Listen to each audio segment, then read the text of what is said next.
guys, welcome to Thought Universe, and today we shall be talking about the descendants of the stars. Now, for thousands of years, humanity has been fed various stories of its creation and formation from different perspectives, which has not been the truth. And these stories have come from various angles of society and have also come at various level of intelligence and consciousness. And today, we shall dive down deep into the creation of humans and how humanity began. Billions of years ago, massive stars died in a supernova explosion. Supernova explosion is an explosion that marks the dramatic and brilliant death of a star.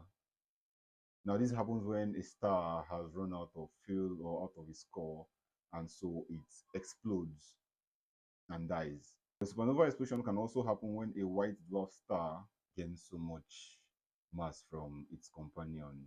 In gaining this mass from its companion, there happens to be a runaway nuclear fusion.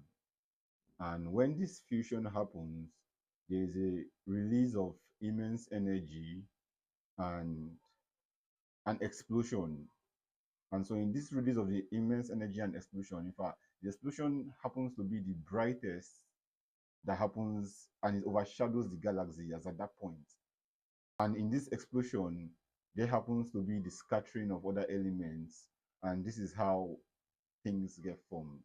As these elements are scattered across space, some of them happen to form new elements from the scattered elements.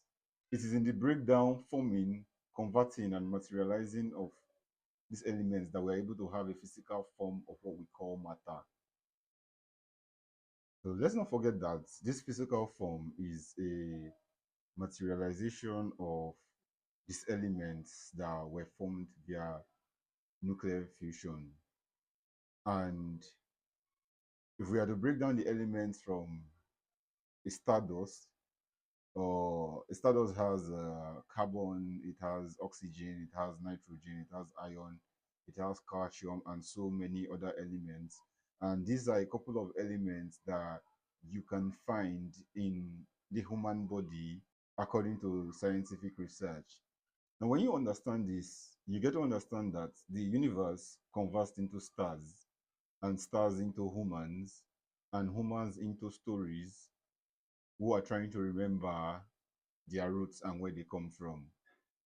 Understanding that everything comes from the elements through nuclear fusion helps you understand that literally everything exists as elements, and elements can be traced back to stardust. Stardust can be traced back to stars, the universe at large.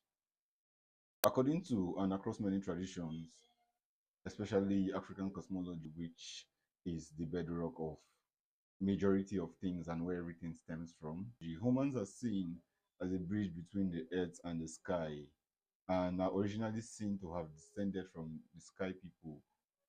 Dogon Mali, Zosa, South Africa, Ibibio in Nigeria, Zam Bushmen, and this goes as far back as 7 to 70,000 years ago. And even in ancient Mali, about 3,200 years before Christ era. And it actually goes as far back as the Neolithic age, where spirituality and the cosmos was used as a form of knowing, understanding our world. And this Neolithic period was about 17,000 years before Christ era. All this corroborates the saying, "We are made of star stuff" by Carl Sagan, early 90s American astronomy and planetary scientist. In this realm where we are, it is quite easy to forget where we are from. And it's quite easy to forget that we descended from sky ancestors, as this has taken billions and over billions of years. And we have been fed various stories, untruths of the origination of man and where we are from. But now we are remembering and we are waking up. If you enjoyed today's topic, like, share, and subscribe to Thought Universe for more teachings of the universe. I also have here my book, Spirit Lead, A Guide to Raise Your Consciousness. It is a book that helped me on my spiritual journey and path of feeling, healing, being, and integrating. And it's a book I know and I believe would also help you on your spiritual journey.